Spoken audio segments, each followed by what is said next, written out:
사냥꾼 안톤 체호 1885년. 숨막히도록 무더운 한낮이었다. 하늘에는 구름 한 점 보이질 않았다. 내리쬐는 뙤약볕에 바싹 시들어버린 풀들은 비록 비가 온다고 하더라도 다시 푸르러질 것 같지 않아 보였다. 숲은 마치 자신의 나무 꼭대기에 서서 어딘가를 바라보고 있거나 무언가를 기다리고 있는 것처럼 말없이 움직이지 않고 서 있는 것 같았다. 숲길 가장자리를 따라서 키가 크고 어깨가 좁은 40살가량의 남자가 붉은색 루바하와 낡아 빠진 귀족의 바지를 입고 커다란 장화를 신고 어슬렁어슬렁 걷고 있었다. 그는 길을 따라 계속해서 느릿느릿 걷고 있었다.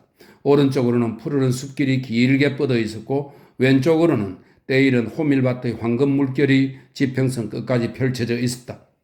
그는 벌겋게 상기되어 땀을 흘리고 있었다. 경마 기수들이 나타나는 고등 깃을 꽂은 하얀색의 사냥용 모자가 그의 아름다운 금발머리에 의기양양하게 얹혀 있었다. 아마도 하사품 같은 걸 주기 좋아하는 어떤 귀족의 자제에게 받은 듯 보였다. 어깨에 걸친 사냥감 주머니에는 동그랗게 묶은 메딱 한 마리가 들어있었다. 사나이는 총구가 둘인 장전된 총의 방아쇠에 손가락을 걸친 채 총을 두 손으로 받쳐들고서 앞서 뛰어가면서 등불의 냄새를 맡고 다니는 자신의 넓고 여윈 사냥개를 실눈으로 보고 있었다. 주위는 고요했고 아무런 소리도 들리지 않았다. 살아 움직이는 모든 것이 폭임을 피해 숨어버린 듯 했다. 예고르 블라스이치. 한순간 정막을 깨고 조용히 사냥꾼을 부르는 목소리가 들렸다. 그는 긴장하면서 소리나는 쪽을 쳐다보고는 눈썹을 찌푸렸다. 그의 곁에는 마치 땅에서 불쑥 솟아오른 것처럼 손에 낫을 든 30살 먹은 창백한 얼굴의 시골 아낙네가 서 있었다. 그녀는 그의 얼굴을 빤히 쳐다보다가 수줍게 미소를 지었다. 놀랐잖아. 팔라게야, 당신이었군? 그가 멈춰서서 천천히 방아쇠에서 손을 풀면서 말했다. 어떻게 당신이 이곳에 들어왔지? 우리 마을 아낙네들이 이곳에서 일해요. 저도 그들을 따라 일하러 왔어요. 예고르 블라스이치. 그렇군. 예고르 블라스이치는 웅얼거리듯 말하고 다시 천천히 길을 걷기 시작했다. 팔라게야는 그의 뒤를 따라 걸었다. 두 사람은 20걸음 정도 아무 말 없이 걸었다. 오랫동안 당신을 보지 못했어요. 예고르 블라스이치. 사냥꾼이 움직이는 어깨와 어깨뼈를 부드러운 눈길로 바라보면서 펠라게야가 말했다. 부활절에 집에 들러 물 한 잔 마신 뒤로 지금까지 당신을 보지 못했어요. 그날도 아무도 모르게 잠시 들렀잖아요. 술이 취해 들어와서 욕하고 때리고는 그냥 가버렸잖아요. 눈이 빠지게 당신을 기다렸는데. 예고르 블라스이치, 예고르 블라스이치. 한 번씩이라도 들러주시면 안 되나요? 내가 당신과 뭔 볼 일이 있어? 그야 물론 별 할 일은 없지만 그래도 집안 형편이 어떻게 돌아가는지도 한번 보시고 당신이 가장이시니 어머 몇 닭을 잡았네요? 예고르 블라스이치. 여기 잠시 앉아 쉬셨다가 가시면. 말을 하는 동안 펠라게야는 바보 같은 미소를 지으며 예고르의 얼굴을 쳐다보았다. 그녀의 얼굴은 행복으로 가득 차 있었다. 앉으라고? 그러지 뭐. 예고르는 냉담한 의조로 말하면서 나란히 마주보고 서 있는 전나무 사이에 자리를 잡고 앉았다. 뭘 그리 서 있어? 당신도 앉아. 펠라게야는 약간 떨어진 양지 바른 쪽에 앉아서 자신의 기쁨을 수줍어하면서 손으로 웃고 있는 입을 가렸다. 2분간 침묵이 흘렀다. 한 번씩이라도 들려주세요. 펠라게야가 조용히 말했다. 왜? 예고르는 모자를 벗고 소매자락으로 붉게 상기된 이마에 땀을 닦아내고 한숨을 쉬며 말했다. 집에 들러본들 무슨 소용이 있어. 한두 시간 들러도 따분할 따름이고 당신만 괴롭게 할 뿐이야. 종구석에 처박혀 사는 건 난 견딜 수가 없어. 내가 자유분방하고 제멋대로 사는 사람이란 걸 당신도 잘 알잖아.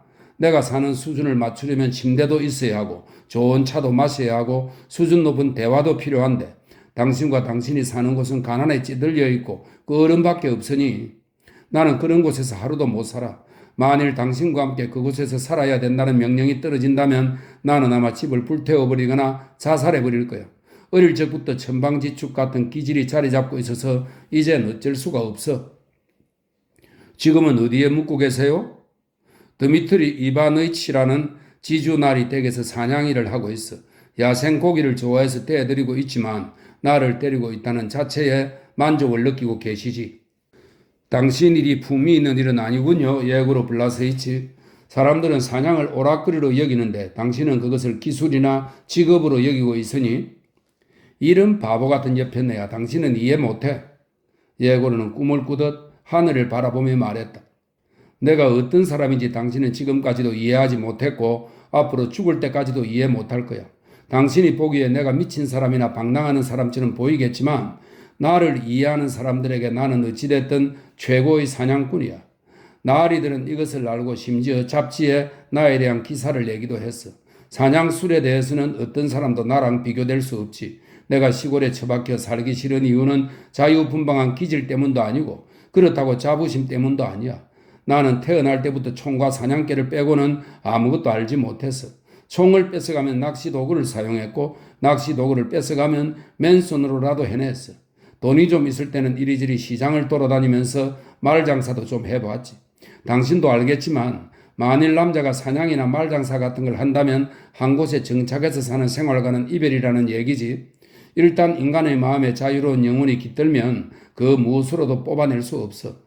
그래서 귀족에게 배우짓이나 다른 어떤 예술적인 영혼이 들어간다면 그 사람은 관리나 지주로 살 수 없는 게지. 당신 같은 시골 여편네는 이해할 수 없겠지만 이해해야 돼. 저도 이해해요. 예고로 블라스이치. 아니 이해 못할 거야. 울려고 하잖아. 저는 울지 않아요. 몸을 돌리면서 펠라게야가 말했다. 저는 불행해요. 예고로 블라스이치. 하루라도 이 불행한 여자와 살아주시면 안 되나요?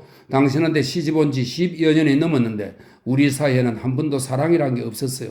저는 울지 않아요. 사랑이라. 자신의 팔을 걸쩍이며 예고로가 웅얼거렸다. 사랑이라니. 말도 안 되는 소리. 우리 사이에는 단지 남편과 아내라는 명칭만 있을 뿐이야. 정말 사랑이 있다고 생각한 거야. 당신한테 나는 흉악한 사람이고 나한테 당신은 아무것도 이해 못하는 우둔한 시골 아낙네일 뿐이야. 우리가 어울리겠어? 나는 자유롭고 제멋대로이고 천방지축인데 반해 당신은 일꾼이고 농군이고 더러운 곳에서 살잖아? 나는 사냥술에서는 최고의 사람으로 자부하는데 당신은 그런 나를 애처로운 눈길로 바라보잖아. 어떻게 우리가 어울리는 한상이 되겠어? 그래도 우린 결혼식도 올렸잖아요. 예고로 블라스이치. 펠라게야가 흐느끼 울면서 말했다. 원해서 한 결혼이 아니었어. 잊어버렸어. 이게 모두 다 세력의 파벌르이치 백작 덕분이기도 하고 내 스스로 초래한 결과이기도 하지. 백작은 내가 자기보다 총을 더 잘 쏘는 것을 질투해서 한 달 내내 나를 술통에 빠져 살게 만들었지. 술 취한 놈은 아무나 하고 결혼시킬 수 있을 뿐만 아니라 다른 종교로 꾀기도 쉬운 법이지. 복수심으로 술 취한 나를 당신과 결혼시키고야. 사냥꾼을 가축이나 치는 여자에게 말이야? 당신은 내가 술이 취한 것을 알았을 텐데 왜 내게 시집 온 거야? 농노가 아니니까 거부할 수도 있었잖아. 하긴 가축이나 치는 여자가 사냥꾼에게 시집 오는 것은 행복한 일이었겠지. 그래도 좀 더 신중하게 생각했어야지. 그것 보라고. 그래서 지금 이렇게 힘들어하고 울고 있잖아. 백작은 웃고 있는데 당신은 울고 있고 괴로워하고 있으니. 침묵이 흘렀다. 숲길을 따라 야생오리 3마리가 날아갔다. 예고로는 그것들을 바라보았고 숲속 저 멀리로 사라져 작은 점으로 보일 때까지 시선을 떼지 않았다. 어떻게 먹고 살아? 예고로는 오리를 바라보던 눈을 벨라게아로 옮기면서 말했다. 그냥 일을 나가거나 겨울에는 고아원에서 갓난 아기를 데려다가 젖을 물리곤 해요. 한 달에 1루블 반을 받아요. 그렇군. 다시 침묵이 흘렀다. 수확이 끝난 들판에서 조용한 노래소리가 들려오는가 싶더니 이내 끊겨버렸다. 노래하기엔 더운 날씨였다. 당신이 아쿨리나에게 새 집을 사주었다고 하던데요? 벨라게아가 말했다. 예고로는 침묵했다. 아마도 당신은 그녀를 마음에 두고 당신의 행복은 그런 거야. 운명으로 받아들여. 기지개를 켜며 사냥꾼이 말했다. 참고 살아 불쌍한 여편네야. 그나저나 이젠 가야겠군. 쓸데없이 말을 많이 짓거렸어. 저녁까지 볼토브에 가야 해. 예고르는 기지개를 켜고 일어나서 총을 어깨에 맸다. 벨라게아도 일어섰다. 집에는 언제 오실 건가요? 그녀가 조용히 물었다. 절대로 안 가. 맨정신으로는 절대로 가지 않을 테고 술 취해서 가면 당신한테 좋은 일은 없을 거고 술이 취하면 난폭해지잖아. 잘 있어? 잘 가세요. 예고로 블라스이치. 예고로는 뒤통수에 모자를 걸치고 휘파람을 불어 자신의 개를 부른 다음 길을 걷기 시작했다. 펠라게아는 그 자리에 서서 그의 뒷모습을 눈으로 쫓았다.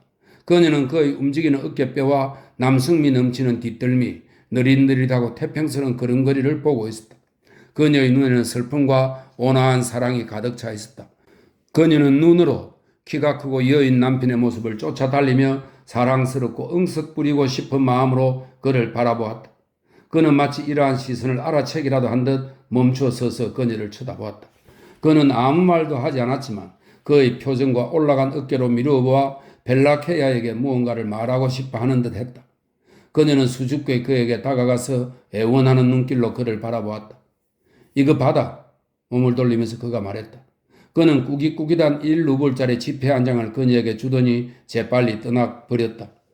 안녕히 가세요, 예고르 블라스이치. 그녀는 얼떨결에 돈을 받고는 말했다. 그는 마치 허리띠처럼 곱고 길게 뻗은 길을 따라 걸었다. 마치 석상처럼 창백하고 움직이지 않는 그녀는 그 자리에 가만히 서서 그의 모든 걸음걸음을 눈속에 담고 있었다. 그러나 그의 루바의 붉은 색깔과 바지의 검은 색깔이 합쳐지고 걸음걸이가 보이지 않고 그의 개와 장화가 구분되지 않게 되었다. 단지 그의 모자만 보일 뿐이었다. 그러나 갑자기 예고르가 오른쪽 길로 몸을 휙 돌려버리자 모자마저도 숲속에 가려져 보이지 않게 되었다. 안녕히 가세요, 예고르 블라스이치. 펠라게야는 속삭이듯 말하며 한 번이라도 더 하얀 모자를 보기 위해 발 뒤꿈치를 들었다.